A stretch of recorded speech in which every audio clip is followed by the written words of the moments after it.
Welcome back to the Travel Becomes Me channel.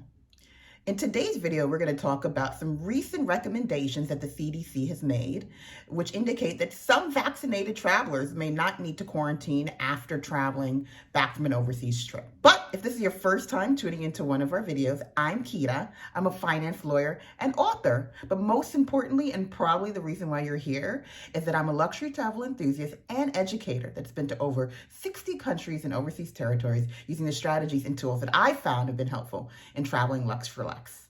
So if this is your first time, make sure you subscribe so you don't miss any of our future videos. And make sure to share this video or any other video on our channel that you might find helpful to others. So let's get into today's topic.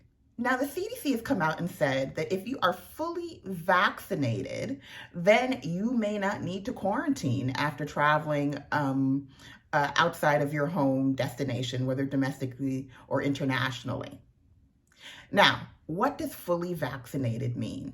Well, there are three components to being fully vaccinated according to the CDC. First, you've had to receive the final dose of your vaccine no earlier than 2 weeks ago.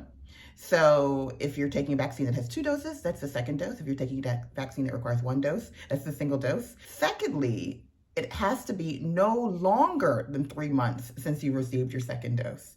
So that means that if you've been vaccinated and it's been over 3 months, then you may still need to quarantine according to the CDC after traveling. And thirdly, in order to be fully vaccinated according to the CDC, you need to have no symptoms. So you have to be asymptomatic in order to not have to quarantine. Now, the one caveat that the CDC indicates with respect to being fully vaccinated is that if you are immunocompromised due to medication or otherwise, then they would suggest taking all precautions after traveling, including, if necessary, quarantining. So now let's dig a little bit more into this in terms of the types of precautions that you may need to take before going on a trip, whether you're vaccinated or not vaccinating, according to new CDC guidelines. So first, before traveling, the CDC now recommends that you verify both the testing and quarantine requirements before traveling to a destination, which may differ from what the US requires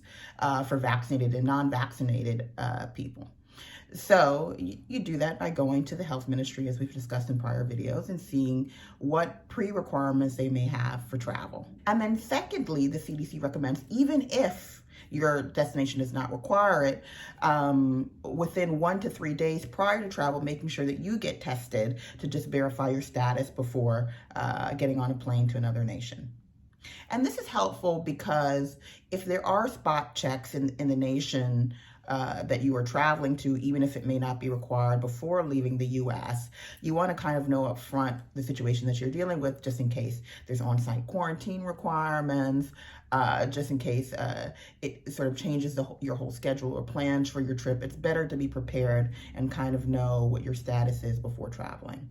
So while traveling, the CDC suggests that you just take regular COVID precautions. So that is wearing a mask while you're in public or around people that you are not frequently around, practicing social distancing, and then also sanitizing regularly by washing your hands or using hand sanitizer with at least 60% alcohol. Now, before returning back to the US when traveling, the CDC recommends getting tested within 1 to 3 days of taking a trip. And this is even if you have been vaccinated, they want you to be tested. And your results must be received prior to boarding your plane back to the US. So that's it. I just wanted to go over you the sort of caveats that the CDC has now come out with as a result of some determinations that they've made about risk levels due to COVID after vaccination. If you have any questions, feel free to ask me in the comments down below. I will see you in the next video. Bye-bye.